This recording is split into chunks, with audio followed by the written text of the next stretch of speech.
Barra de Opinión presenta.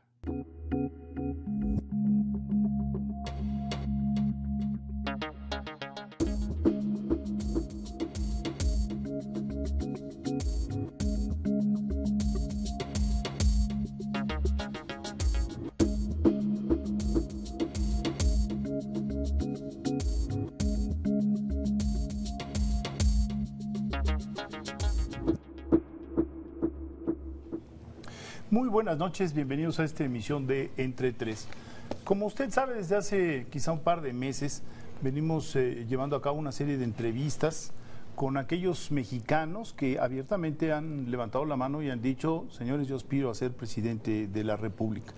Por aquí han pasado primero las damas Josefina Vázquez Mota, Santiago Krill, ha pasado también el aspirante Marcelo Ebrard del PRD. Y en fin, estamos haciendo una serie y el día de hoy tenemos el honor de tener aquí al secretario de Hacienda, Ernesto Cordero. Ernesto, muy buenas noches, bienvenido.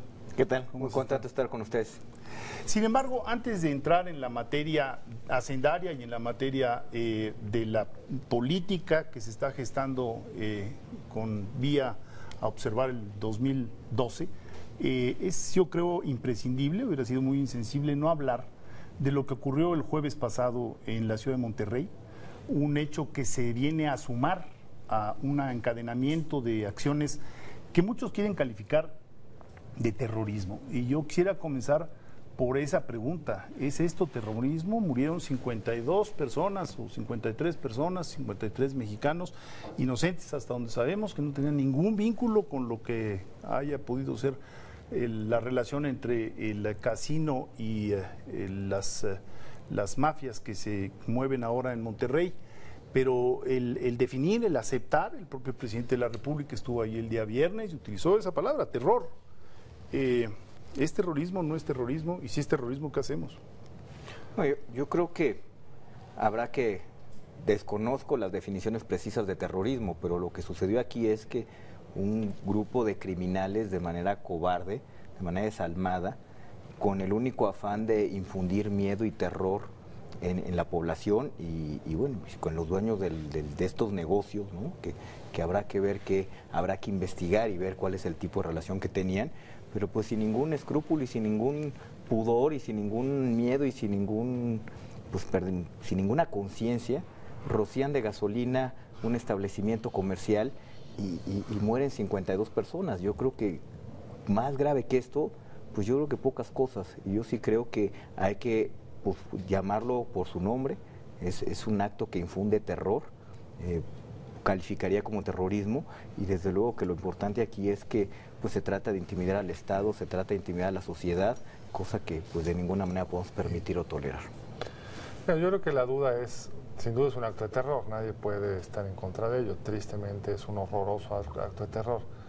La pregunta es, como decía el secretario, ¿cómo definimos terrorismo? Si definimos terrorismo como una acción con un fin político explícito en una lucha contra el Estado por una demanda concreta, nacional o lingüística o religiosa o la que sea, pues esta no entra claramente en esa definición. Si lo ampliamos un poco más, como cualquier acto en contra de las instituciones, con un objetivo de debilitarlas en un sentido general, pues yo creo que califica como un acto de terrorismo. Desde el punto de vista de las definiciones de derecho internacional, cuando a un grupo se le califica como grupo terrorista, pues eso tiene una serie de implicaciones en el tratamiento que se le hacen a sus miembros, a sus bienes, y es una discusión que claramente todavía no hemos llegado a ella, digamos. No está dentro, los Zetas no están dentro de los grupos denominados en la discusión internacional como terroristas, pero de que es un acto que es difícil calificarlo de otra forma, pues me parece que ciertamente es un acto con esa naturaleza y pone en la mesa de la discusión pues cuál es la política correcta para enfrentar este tipo de grupos. Claramente ha habido un recrudecimiento de la violencia en lo que va de esta administración. Hay quienes dicen, los críticos a la administración dicen, es producto de lo que el presidente hizo en su acción a principios de su administración, de meter al ejército, declarar la guerra, golpear a los capos, etcétera. La otra visión, la de la administración, sería es que porque se estaba gestando esta violencia y veíamos este tipo de señales y entramos a Michoacán por la violencia que ya veíamos en ese grupo criminal llamado La Familia, tuvimos que entrar. Pero lo cierto es que la administración esperaba una caída en los niveles de violencia y lo que estamos viendo es que estos continúan creciendo y plantea un enorme signo de interrogación sobre cuáles son los instrumentos para enfrentar esto y lo que yo creo que a mí me interesaría ver al secretario de Hacienda cómo lo ve desde su silla, cómo ve desde su silla. ¿Desde la silla actual o de la silla esperada dentro de unos meses? Es una muy buena pregunta, desde las dos sillas. Primero desde la actual, porque el secretario de Hacienda tiene una responsabilidad real hoy. Uno de los temas aquí es lavado de dinero. Hay toda una serie de dudas sobre la legalidad de muchos de estos establecimientos. Aunque se ha puesto el énfasis en la parte de gobernación y los permisos, hay una parte tributaria. Estos casinos estaban pagando el IEPS de juego o no. Si lo estaban pagando, pues quiere decir que eran legales. Y si no, ¿por qué la Secretaría de Hacienda no los había requerido? Es un IEPS muy alto, digamos. En fin, hay toda una serie de discusiones respecto a este caso concreto y luego hay cosas que están en el escritorio del secretario, como una ley de lavado de dinero. Llevamos 5 años en este conflicto, en esta guerra, en esta disputa y no hemos sabido procesar bien la legalidad respecto a cómo meter en orden un grave problema de lavado de dinero que hay en este país. No sé si estarían dispuestos a empezar por esto. Yo creo, Carlos, ahí que, y es muy importante señalarlo, yo creo que sin duda por ahí algunas voces sugieren que el gobierno es el responsable de la violencia. Yo creo que no pueden estar más equivocados. La violencia la generan los criminales, la generan las organizaciones delictivas. Ellos son los que generan violencia.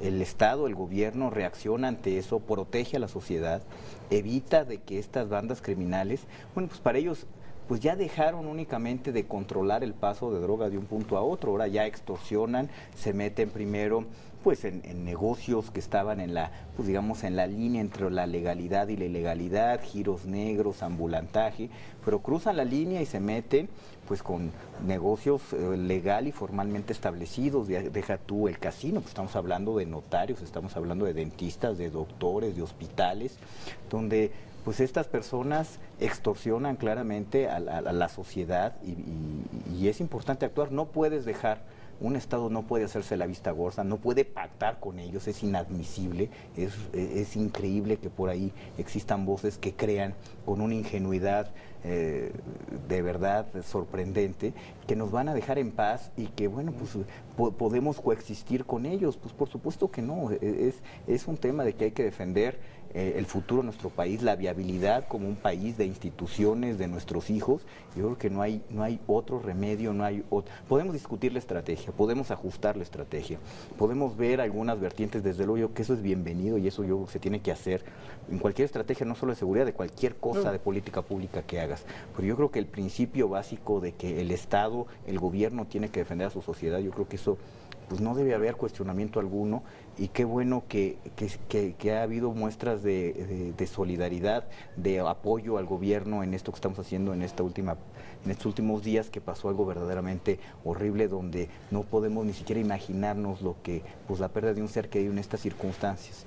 Pero eso es justamente, digamos, el cuestionamiento. Yo creo que yo coincido, a mí me parece inadmisible quererle cargar al gobierno federal la culpa de los homicidios que han ensangrentado al país. Yo creo que de ninguna manera podemos decir eso.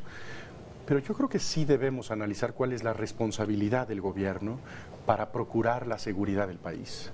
Y de qué manera una estrategia de enfrentamiento al crimen organizado ha sido hasta el momento incapaz de reducir los índices de la violencia, que creo que es algo innegable. No hay manera de decir que tenemos cosas que festejar hasta el momento, porque México hoy es un país más violento de lo que era hace 5 años. Creo que es una reflexión muy válida y yo creo que vale la pena abordar el tema. Si el Estado y el gobierno entra y toma el control de algunas comunidades, de algunos municipios, pues es ante la falta de autoridad local que pueda defender a la sociedad y pueda enfrentarlos. Y bueno, el argumento pues donde ha entrado el gobierno federal con mucho mayor fuerza, pues es donde hay niveles de violencia importantes, pues es un poco como el tema de los bomberos, que por ahí escuché esa reflexión. los bomberos siempre están donde hay fuego, pero eso no quiere decir que los bomberos hayan prendido el fuego. Los bomberos llegan a controlar el fuego, y en la magnitud del fuego tampoco depende de los bomberos. Pero lo curioso de acá es que sí hay una correlación, si hicieras un trabajo de correlación, entre días gobernados por el presidente Calderón y muertos asociados al crimen organizado. Tú y yo sabemos que correlación no es causalidad, pero sí es curioso que cuando los bomberos se vuelven más activos, hay más incendios. Y antes que los bomberos estaban como más, se hacían menos bien su Pero trabajo. los bomberos llegan donde está el incendio, no quiere decir que los bomberos... Ahora, la pregunta es, ¿apagan el fuego o no solamente no lo apagan, sino que se prenden otros incendios? Yo creo que eso es lo que hemos visto, que sí vemos más bomberos, pero vemos más incendios. Ha habido varios estudios, incluso aquí está Eduardo Guerrero, que han sistematizado, digamos, la causalidad, que no es mera coincidencia, porque también hay una causalidad entre la aparición del ejército, los golpes fuertes a los grandes narcos y cómo esto provoca que se dividan los cárteles, y no solo eso, que aparezcan organizaciones locales. Eduardo hizo, ustedes recuerdan, un conteo de las organizaciones locales y de los cárteles, y pasamos de 11 a 121 en el 2010. Es decir, yo creo que eso es indiscutible. Puede ser una consecuencia no deseada, no esperada, lo que fuera, pero es una consecuencia. Y después, bueno, lo que también se ha desnudado es que las entidades federativas invierten muy poco en seguridad y en justicia, porque el apartado viene, digamos, viene unido, pero pues hay entidades de la República que invierten 121 pesos por habitante en seguridad. Entonces, bueno, una cosa llevó a la otra, y ahora el hecho es que tenemos un escenario en donde realmente las fuerzas locales parecieran incapaces frente a los impotentes, frente a la violencia que se ha gestado, con esto que señalabas, los giros a los que han tenido que digamos, han migrado, entre otras cosas, porque pierden los contactos para colocar la droga del otro lado. Entonces se van a extorsión, se van a secuestro de derechos locales, y entonces los gobernadores también de pronto levantan la mano y dicen, oigan, pero es que esta violencia no estaba aquí hace 5 años. Y yo creo que ahí un poco, Federico, también es la lógica del negocio de la droga. Sí. Antes la lógica del negocio era mover la droga de un punto a otro, donde pues era parte del éxito hasta un muy bajo perfil, donde nadie te viera, donde nadie supiera. Al final de cuentas, hay que reconocer que el problema cambió por muchísimas explicaciones que van desde sociales, en fin. México se ha vuelto un país consumidor en distintas zonas urbanas, sobre todo en nuestro país, y lo cual implica que el negocio ya también está en México. Y el negocio cambia, el negocio se vuelve a un negocio de control de distribución territorial.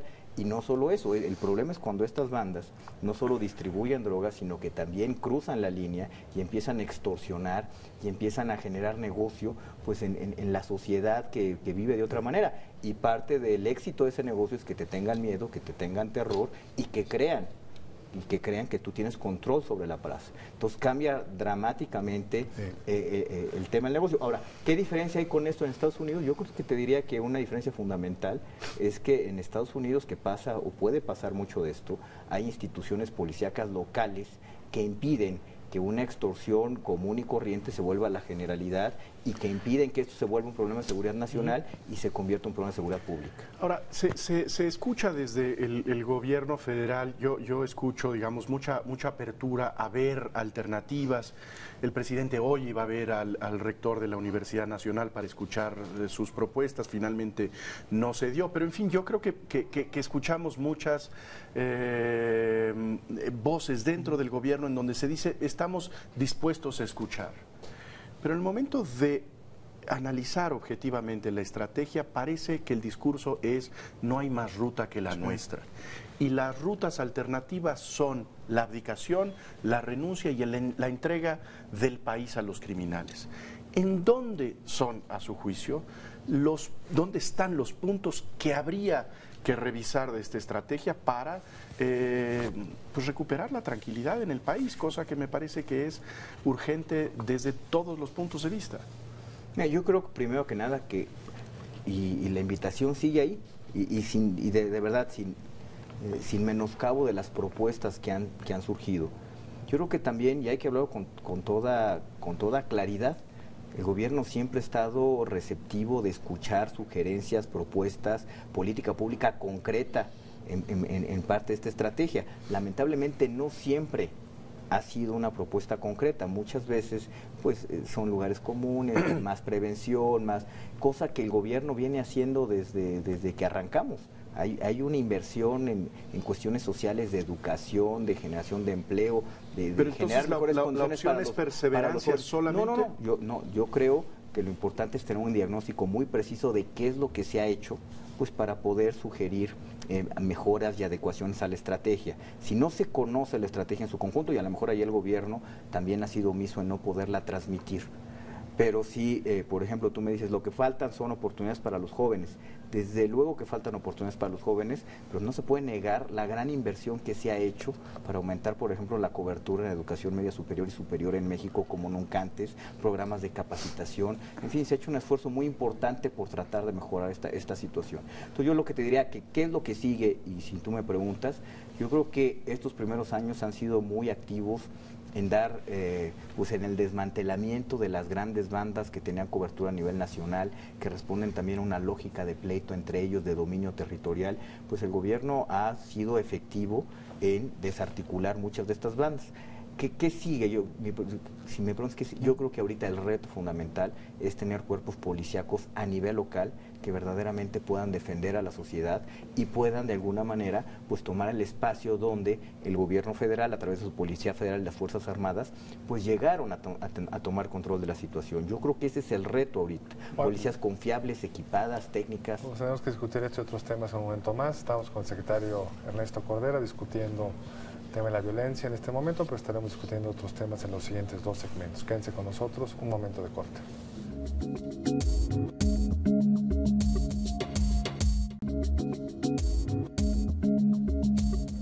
Aquí de regreso en Entre Tres con Ernesto Cordero, secretario de Hacienda.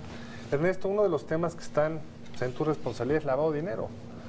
El gobierno tardó, pero hace un año mandó una iniciativa de ley para apretar en muchos ámbitos muy importantes esta importante cuestión, que hay quienes dicen, eso es lo que le ha faltado a esta estrategia. Sigue el dinero, métete en los circuitos financieros. Si uno ve los casos que se han atendido, que se han logrado resolver en materia de lavado de dinero, son muy pocos. Hubo una iniciativa del gobierno, pasó el Senado, está atorado en la Cámara de Diputados.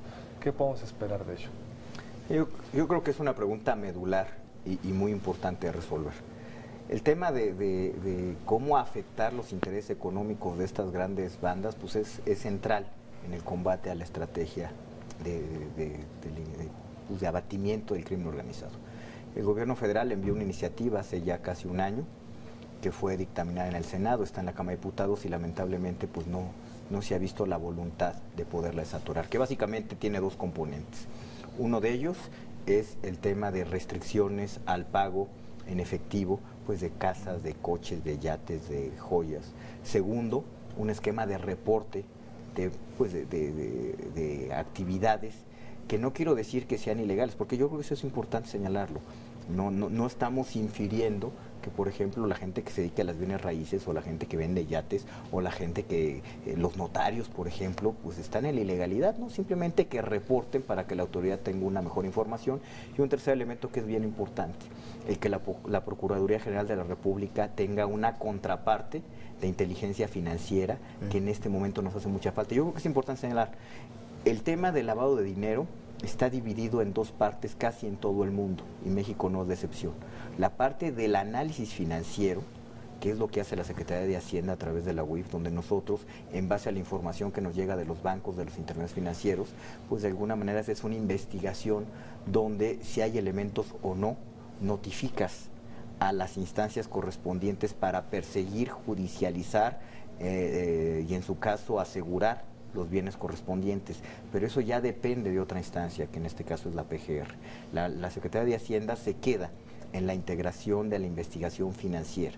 Los responsables de judicializar el caso es otra instancia, y en este momento por diseño institucional la PGR le faltaba ese cacho, que ojalá sería fundamental la parte que podamos hablar entre los dos. ¿Por qué no hay voluntad política en la Cámara para sacar un tema tan importante que más ha sido tan criticado desde la oposición, la falta de acciones relevantes en la materia?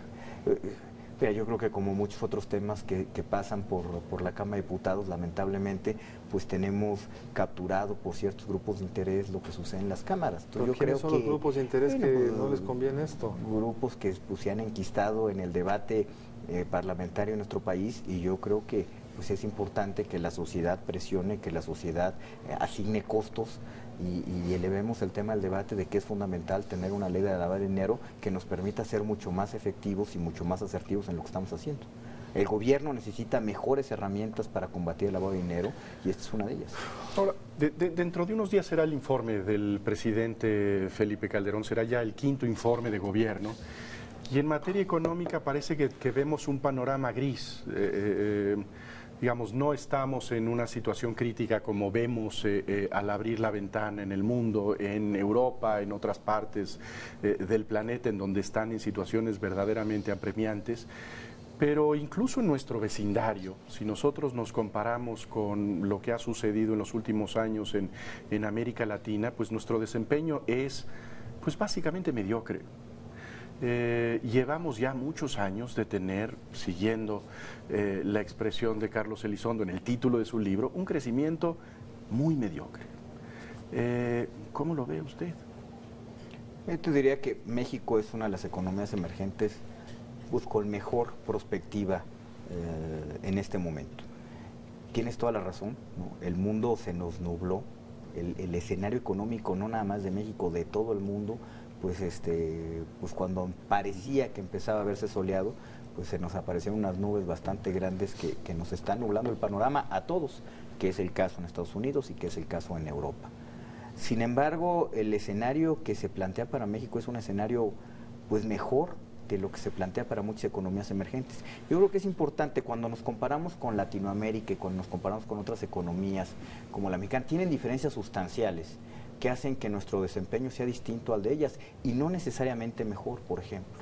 ¿Cuáles han sido las economías que han tenido un desempeño en estos últimos años pues, de un mayor dinamismo económico? Pues aquellos que son exportadores de commodities, aquellos que tienen unas economías exportadoras pues bastante simples y que en el momento en que el precio de los commodities se dispara para arriba, bueno, pues tienen un boom muy importante. La economía mexicana es bastante más sofisticada que eso. Nuestro sector exportador exporta bienes y servicios con un alto valor agregado que son mucho más robustos a estos precios que están pasando en este momento. Y no necesariamente es malo, estamos hablando que necesitamos capital humano, que necesitamos disminuir costos de transporte, que necesitamos una serie de componentes de una economía más moderna, que es lo que apuntala a nuestro sector exportador y también por eso sufrimos menos cuando se aprecia nuestra moneda. Pero puede ser efectivamente que nuestra economía es más compleja, aceptaría el argumento, pero en ese sentido también necesitaríamos, dada esa complejidad, un motor más eficaz para que esa complejidad se mueva. Y yo lo que veo en muchos de las expresiones oficiales es, digamos, un gran triunfalismo. No estamos como están los griegos, los españoles. Usted festejaba hace algún tiempo que teníamos una posición, un ranqueo superior al de Francia, y eso puede ser cierto. Pero lo que yo creo que deberíamos registrar es que la última década es una década de un crecimiento realmente muy limitado, que no tiene que ver con las potencialidades del país y con las exigencias del país. Y no es como se escucha de parte de la versión oficial, un problema de que los mexicanos seamos pesimistas y andemos rezongando y no tengamos la capacidad de ver las grandes cosas que tenemos en México. Sí hay indicios preocupantes. La pobreza ha aumentado en los últimos años. El empleo no se genera, digamos, la cobertura social no ha crecido como debería. El tema de los famosos ninis, los que ni estudian ni trabajan, un estudio de Miguel Sekeli que apareció la semana pasada muestra que ha crecido y más que otros países de América Latina. Cuando uno ve los estudios que hacen entidades financieras respecto a cuál sería nuestro potencial de crecimiento en los siguientes 40 años, estamos muy por debajo de él. Si vemos los índices de competitividad, hemos estado cayendo. En fin, sí hay muchas señales de que el modelo mexicano como que se estancó.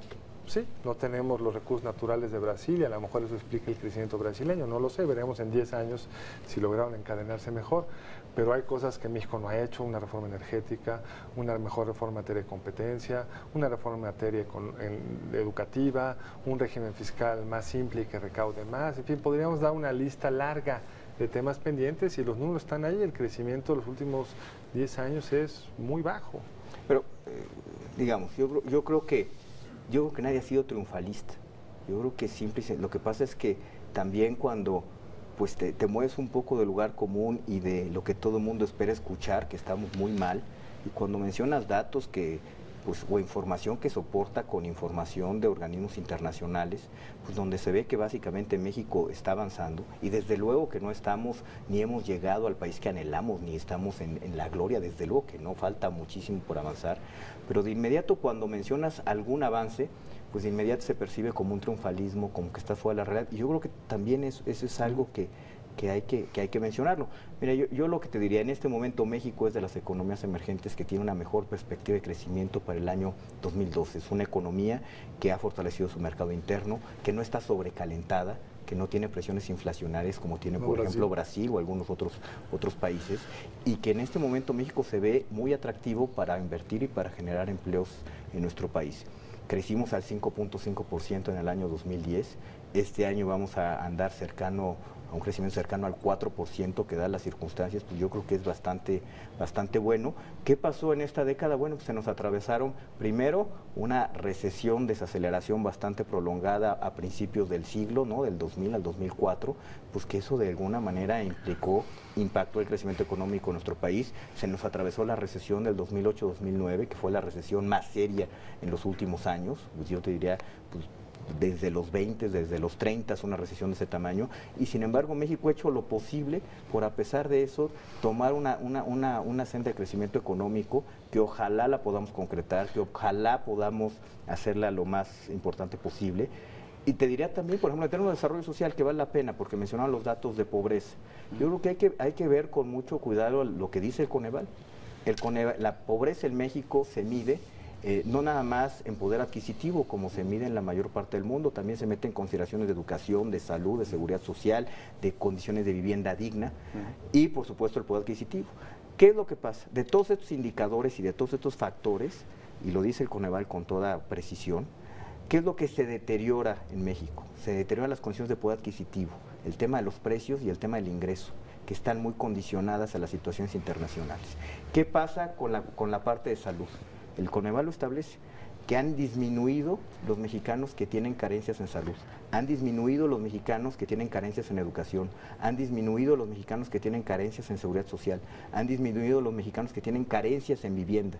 Es decir, cosas de política pública, cosas que dependen del gobierno y en lo que hemos invertido por muchos años, en estos últimos 4 años. Entonces, de alguna manera, sin ser triunfalistas, yo creo que vale la pena ponderar el esfuerzo que ha hecho este gobierno y que ha hecho esta sociedad también. Pero en este diagnóstico hay, digamos, este reconocimiento de las cosas en donde hemos avanzado y la asignación de responsabilidades a elementos externos. Nos vinieron de fuera los problemas. Pero la pregunta sería, digamos, en 5º año de gobierno, ¿vamos bien? ¿Seguimos con el volante en la misma dirección y lo único que hay que hacer es seguir con el pie en el acelerador? ¿O hay que dar un viraje, y un viraje serio? Porque me parece que sí hay una deficiencia de un modelo que está dejando de abrir oportunidades, las oportunidades que podríamos tener. Yo, digamos, más allá del triunfalismo, ¿no? ¿Seguimos por aquí? Es decir, hay la idea de que vamos bien y solamente son cubetazos que nos retrasan, que vienen de fuera, y lo único que habría que hacer es perseverar y tarde o temprano llegaremos a donde queremos llegar. ¿O hay que darle una vuelta al volante? Yo creo que evidentemente hay que ver pues hacia dónde va el camino, desde luego, y el camino pues no siempre es recto utilizando el tema del coche. Yo creo que el problema es que traemos el freno de mano. Traemos el freno de mano y eso impide que avancemos mucho más rápido. ¿Y por qué pusieron freno de mano? Y ese es el tema pues, que mencionaba Carlos hace un momento. Toda la incapacidad que tenemos en el Congreso de poder avanzar en las reformas que nos hacen falta, una reforma laboral, una reforma política, algo que le dé un dinamismo y elimine las fricciones que existen en México para generar empleo y para crecer. Entonces, pues es que yo creo que traemos el freno de mano puesto y eso es importante. Y desde luego, yo creo que ese era el lema del PAN ahí en el 2003, ¿no? Como toda la estrategia, como toda la estrategia y como todas las estrategias, yo creo que todas se deben de ir ajustando, todas se deben de ir adecuando, no hay nada escrito y hay que irlas... Pero tú quieres ser presidente, ¿para qué? ¿Cómo vas a quitar ese freno de mano? ¿Qué significa quitar el freno de mano? ¿Significa hacer qué reformas concretas? ¿Por qué tendría alguien que creerte si van 2 administraciones panistas que no logran quitar el freno de mano? Entonces todo es un crecimiento inercial que depende de qué tanto llueve o no llueve afuera, digamos, son las condiciones externas las que tampoco creo que sea justo, Carlos, porque yo creo que el crecimiento económico en México, si crecimos al 5.5%, fue también por muchas cosas que hicimos en este país durante la crisis y antes de la crisis que nos permitieron capitalizar esta recuperación. Fuimos una economía que se recuperó muy fuerte por lo que hicimos. De acuerdo, pero ¿qué querrías hacer con la presidencia si la ganaras? ¿Qué le vas a proponer primero a los panistas y luego a Esa es una pregunta como para empezar el bloque siguiente, yo creo, ¿no? Porque tenemos Pues sí. ya, nos están haciendo aquí bueno. señales de que tenemos ya muy poco tiempo, ¿no? Vamos a un corte y ahora regresamos, pero ya a hablar de cuestiones más de política con el secretario de Hacienda y aspirante a la presidencia de la República, Ernesto Cordero. No vi los dedos. Ahora regresamos. Sí, va a ser ahí.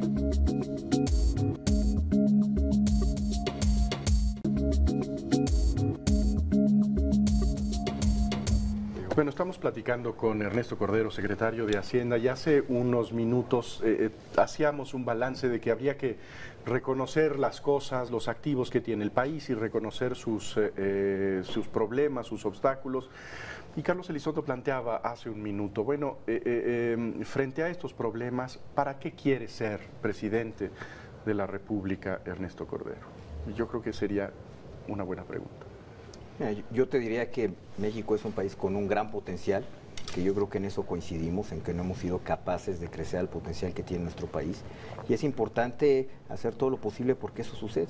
Y quedan pendientes una serie de acciones y una serie de reformas y una serie de cambios que tienen que realizarse para que eso pueda suceder. Necesitamos una economía que se ajuste a los nuevos tiempos, una economía más competitiva, una economía que favorezca la innovación tecnológica, que favorezca la inversión en capital humano, la inversión física, una economía un poquito más sofisticada y más compleja de no nada más invertir en infraestructura física, pues porque eso genera empleo, sino porque eso conecta mejor los mercados, porque eso genera condiciones de desarrollo regional, eso disminuye los costos de transporte, eso nos prepara mejor a un entorno bastante adverso, una economía que genere empleos. En la parte social, desde luego que tenemos que seguir avanzando en igualar las oportunidades para todos. En México, lamentablemente, y ya hemos avanzado, pero todavía el destino de un niño se determina en la casa donde nace. Yo creo que eso también hay que cambiarlo y hay que mejorar las cosas. Por la interrupción o digamos por la precisión a la pregunta de Carlos. En esta perspectiva de los ideales, ¿qué es lo que aporta Ernesto Cordero? Primero a la fórmula del Partido Acción Nacional y después ¿qué le aportaría al país? Particularmente partiendo de un conocimiento de México, de una experiencia. ¿Cuál es, por qué podría ser más eficaz Ernesto Cordero que Santiago Krill, que Josefina Vázquez Mota primero y después de los que están afuera de su partido? Me sumo a la inquietud de Jesús. En todo aspirante hay también, digamos, un cierto grado de seguridad y casi podría uno decir de vanidad, ¿no? Sí, bueno, señores, yo tengo un plus y es válido. O sea, tengo un plus frente a los contendientes internos, tengo un plus frente a los contendientes externos. Y yo creo que tener claro ese plus es muy importante. ¿Cuál es el plus de Ernesto Cordero? ¿Cuál sería esa diferencia? Bueno, evidentemente es difícil hablar de uno mismo. Yo te diría que en mi trayectoria pública siempre he dado buenos resultados, siempre he sido un buen ejecutor de política pública, he sido un buen diseñador de política pública, tengo experiencia en el Congreso, nunca he sido diputado, nunca he sido senador, pero por alguna razón mi vida profesional siempre ha estado muy vinculada al Congreso, he sido negociador pues, de muchos presupuestos, no únicamente de estos últimos 3 que me tocó como subsecretario de Egreso y como secretario de Hacienda, desde el 2000 en la Fundación Miguel Estrada Iturbide del Congreso, pues tuve la oportunidad de negociar varios paquetes económicos, conozco bien cómo funciona el Congreso, siempre pues he salido adelante en muchas de las negociaciones que se me han encomendado. Entonces conozco bien el Congreso, conozco bien la parte del diseño de política pública, sé cómo se mueve el gobierno, sé dar resultados, lo que se me encarga, pues creo que... Pero el freno no lo has podido quitar.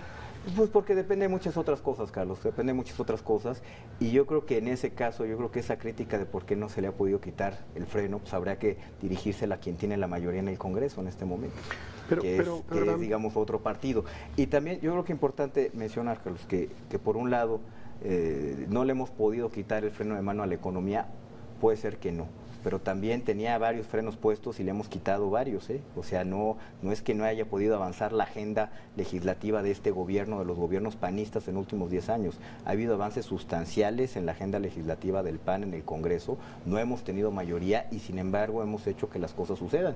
Y ahí hay muchísimos ejemplos. Pero ¿cuáles serían las reformas pendientes? Porque yo diría que la reforma laboral. La reforma laboral. Yo creo que es la más importante. Quitarle derechos a los trabajadores. No, yo lo que te diría es hacer mucho más dinámico el mercado laboral de manera que sea más fácil generar empleos. ¿Por qué es eso? Porque que la gente entienda. Porque pues que sea más fácil contratar a un joven, a una mujer que no tiene experiencia.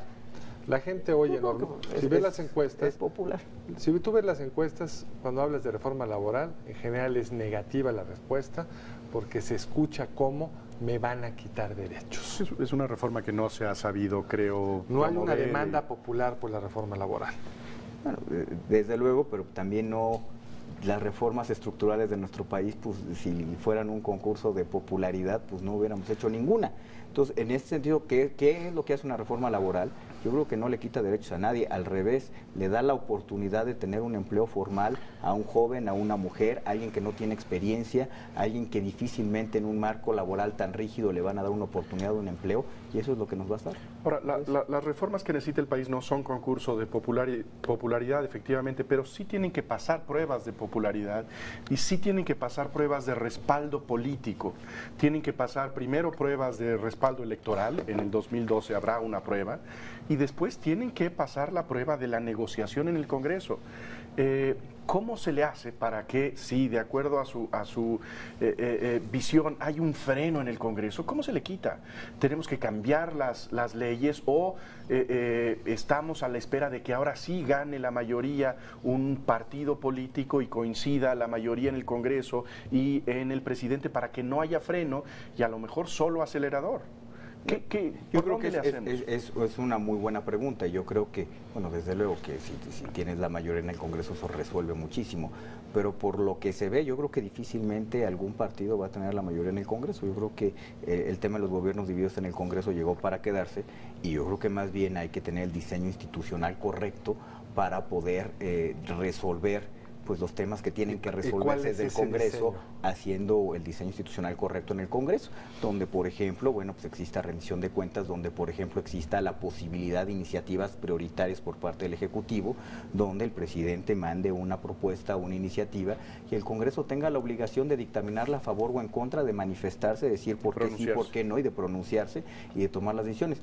Yo creo que no hay recetas mágicas, y yo creo que y quien te diga que él sí va a poder en el Congreso, por su gran capacidad negociadora, por su liderazgo, sacar todo esto, pues yo creo que también vive en otro país donde no hay contrapesos. Discretamente nos lo dijo Felipe Calderón por esta mesa hace como 6 años. Nos habló de su experiencia en el Congreso, de su conocimiento como diputado, pues, de lo que conocía. Habría que ver exactamente qué fue lo que dijo el candidato Calderón en ese momento. Yo lo que te diría, que yo creo que el tema de subir al debate público y al debate de la sociedad estos temas y hacerle muy costoso a los legisladores el que no avancemos en una agenda que es necesaria para el país, yo creo que ese es el camino, independientemente de cómo estemos gobernando. La pregunta es, pues, bajo qué gobierno pues va a ser más proclive o va a ser más fácil que haya un debate público de estos temas. Ahora, decías tú que se ve difícil que un partido tenga mayoría en las cámaras. Hoy las encuestas te podrían arrojar, si se sostuvieran hasta el día de la elección, una posibilidad de que el PRI ganara las 2 cámaras y la Ciudad de México. Ese es un supuesto muy heroico, Carlos, si se sostuvieran de aquí al día de la elección. Por eso, si se sostuvieran. Pues ahí estaríamos pidiendo frenos de mano, ¿no? En ese contexto. Yo lo que te diría es que, bueno, pues falta mucho. Yo creo que no es el primer escenario donde pues a un año de la elección pareciera que están decididas las cosas. Yo creo que falta bastante y yo dudo mucho que se sostengan pues estas intenciones de voto como están en este momento. Una pregunta que además creo que está en la boca de muchos mexicanos. ¿No sientes que es incompatible por momentos la función de secretario de Hacienda con la de aspirante a la candidatura del PAN? ¿No hay momentos en donde, digamos, deberías ya de tener una sola cartucha, la que fuera? Es decir, si vas a ser candidato, irte ya de candidato y dejar la secretaría, o la otra, quedarte en la secretaría y decir, bueno, descarto la posibilidad de ser candidato. Porque además viene un momento muy importante para la vida del país. El 8 de septiembre se tiene que presentar lo que se conoce como el paquete económico y va a entrar una etapa de negociación con las fuerzas políticas y al fin y al cabo también está la otra cachucha. Entonces, ¿cómo lo has vivido? Yo te diría, Federico, que México o en cualquier democracia moderna, este tipo de situaciones está, servidores públicos que tienen una responsabilidad y al mismo tiempo han manifestado sus intenciones legítimas a contender un proceso electoral. En algunos casos hasta el mismo presidente o jefe de Estado, cuando entra un proceso de reelección, pues no renuncia a la jefatura del Estado. Yo creo que lo importante es distinguir y tener muy claro cuáles son tus facultades y tus atribuciones y no cruzar la línea de una y otra.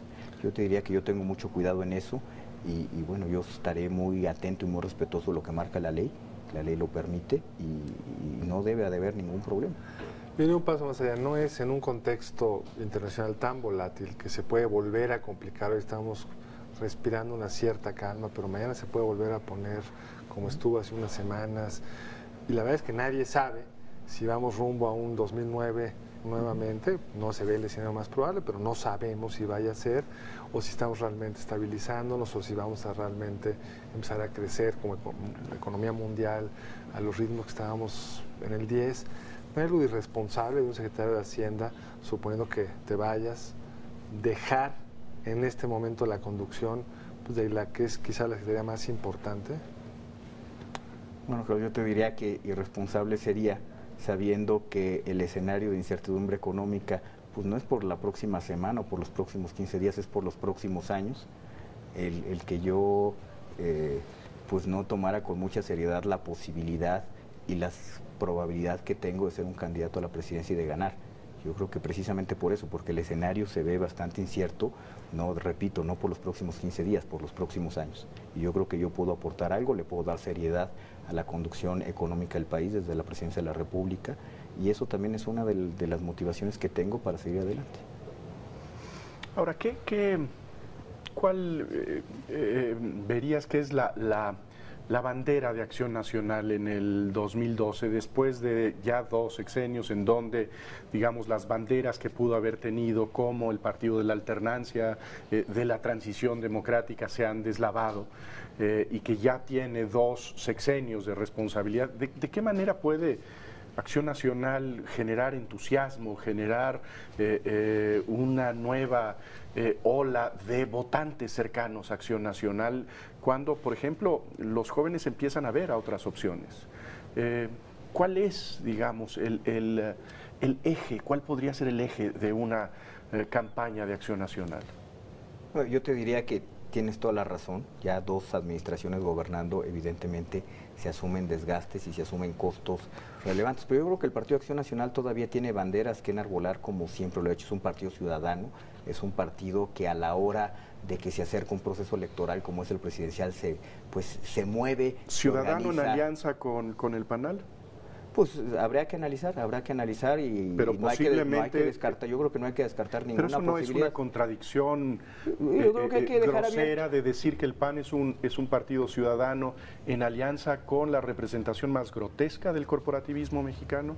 Bueno, yo creo que esa es tu opinión y habrá que dejar, yo creo que hay que dejar abierta cualquier posibilidad, cualquier posible alianza. En este momento pues es prematuro para poder emitir un juicio de este tipo. Lo que yo te puedo decir es que el Partido de Acción Nacional sigue siendo un partido ciudadano, un partido profundamente democrático en sus procesos y un partido que ha gobernado y ha dado resultados. Tampoco nos puede negar que hemos dado resultados de gobierno que le han mejorado la vida a muchos millones de mexicanos y a muchas familias, y habrá que ir a platicar con ellos y habrá que ir a a conquistarlos y habrá que ir a convencerlos de que seguimos siendo una buena alternativa de gobierno. Pero nos has dado una perspectiva básicamente económica de cómo visualiza Ernesto Cordero al país, el freno, las distintas reformas, etcétera. Pero me gustaría preguntarte en lo político. Mencionaste algunas propuestas de reforma política, pero ¿cuál es tu juicio sobre el sistema político mexicano? ¿Cómo lo vives desde dentro? ¿Qué propuestas, qué esperarías si llegaras a la presidencia de la República, además de la iniciativa preferente del Ejecutivo? ¿Qué otro rediseño institucional harías? Está la materia también de seguridad. ¿Qué propondrías en seguridad, por ejemplo, o en reforma política? Yo te diría que, pues yo creo que no... Desde luego que debe haber muchas cosas que se puedan añadir, pero en este momento la que está sobre la mesa yo creo que es una iniciativa pues que ciudadaniza mucho de los problemas que tenemos. El tema de la reelección de legisladores, a mí me parece fundamental. A mí me parece que el dejarle el futuro o la carrera política de un legislador al ciudadano para que vuelva o no a votar por él me parece fundamental. Entonces yo te diría que eso cambiaría mucho los escenarios y los incentivos que en este momento tenemos para que las cosas funcionen y avancen mejor. Entonces yo te diría que la reelección de legisladores a mí me parece fundamental, la reelección de alcaldes, que en algunos lados se está considerando, también me parece fundamental. El tema de la iniciativa preferente, a mí me parece una iniciativa que alinearía los incentivos para muchas cosas. En la parte de seguridad, yo repito, yo creo que hay que pasar de un problema de seguridad nacional a un problema de seguridad pública, y para eso necesitamos policías confiables, bien capacitadas, tecnificadas, con inteligencia, con controles de confianza, en número suficiente, pues para poder enfrentar pues muchos de los que son delitos del foro común y que son responsabilidad de las policías locales, estatales y municipales, enfrentarlo y poder de alguna manera replegar al ejército para lo que es su función, igual la Policía Federal. El presidente Calderón se ha quejado ya en varias ocasiones, reiteradamente, y lo acaba de hacer el viernes, del papel de los juzgadores. Es decir, directamente en el discurso del viernes dice: señores juzgadores, ustedes también tienen parte de la responsabilidad. Si uno habla con los juzgadores, lo que dicen los juzgadores es: bueno, pues si las consignaciones están mal hechas, difícilmente podemos nosotros condenar a quienes a los presuntos culpables. Y en ese contexto, porque es un peloteo de responsabilidades que ya lleva algún tiempo, ha surgido la posibilidad de crear una fiscalía especial, independiente. ¿Qué opinas al respecto? ¿Fiscalía para qué, Federico? Para delitos federales, digamos, es decir, que... Sustituir la Procuraduría. Sustituir la Procuraduría o dejar la Procuraduría, pero que el encargado de hacer las consignaciones fuera una entidad independiente que pudiera tener, digamos, distancia del Ejecutivo. Es decir, para no caer en este conflicto de intereses de pertenecer al fin y al cabo al Ejecutivo, por más que sea ratificado por el Senado el procurador. Yo creo que por supuesto, hay que analizarla con mucho detenimiento. Por supuesto, esto de que si son los juzgadores o es el MP quien integra mal una averiguación, en fin, yo creo que pues no hay blancos o negros. Yo creo que hay una gama de grises en todo esto, y seguramente habrá jueces muy honestos, pero habrá otros donde pues seguramente hay una gran sombra en su actuar, también los ministerios públicos. Entonces yo creo que más bien hay que profesionalizar las dos instancias. Con respecto a una fiscalía completamente autónoma, pues podría funcionar, pero yo creo que más bien lo que hay que analizar es quién ha capturado o por qué se han capturado estas instancias del gobierno. Y si hacerlas autónomas pues los va a blindar o los va a proteger mejor de una captura como actualmente está, hablando pues en un lenguaje de teoría de juegos. Entonces yo creo que hay que ver si efectivamente eso cambia el incentivo a la corrupción, evita la captura, el que sean autónomos, a lo mejor los hace más débiles. Entonces yo creo que más bien habría que analizar con mucho cuidado quién está capturando, por qué, cuáles son los incentivos y resolver eso de fondo. En cuanto a tiempos, de lo que hablaba Federico hace un momento, de esta pues complicada existencia, digamos, de estos dos barcos, de la precandidatura, la Secretaría de Hacienda, ¿cuáles serían tus cálculos sobre las decisiones que habría que tomar? Yo creo que ya pronto. ¿Hay algún cálculo? Te lo digo con toda franqueza, yo creo que el plazo que establece la ley es el plazo principal, son los tiempos que hay que atender con mucha precisión y con mucha puntualidad. Y bueno, de aquí a ese momento pues habrá que ir analizando, habrá que ir leyendo cada una de las coyunturas. ¿Por qué no nos recuerdas el plazo de la ley? Establece que la tercera semana de diciembre empiezan los procesos internos para elegir al candidato de cada uno de los partidos a la presidencia de la República en el año 2012. Entonces empieza la tercera semana de diciembre, que bajo la interpretación que se da, porque tampoco hay una fecha puntual, pues debe ser por ahí del 18, 19 de diciembre más o menos. Hace una semana se oía que ya te ibas. Pues eso se dice.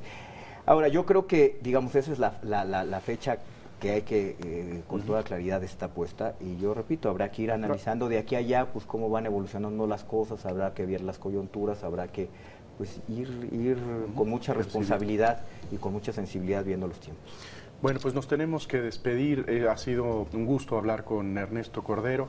Creo que tenemos nueva información sobre su visión del país, sobre su visión de la economía, del futuro de México. Muchas gracias, secretario. Gracias.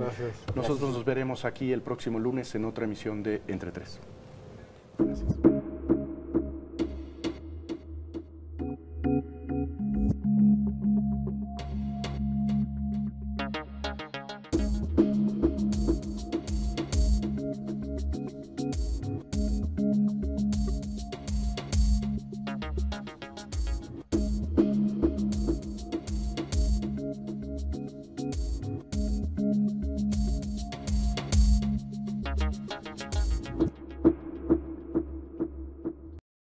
Barra de Opinión presentó.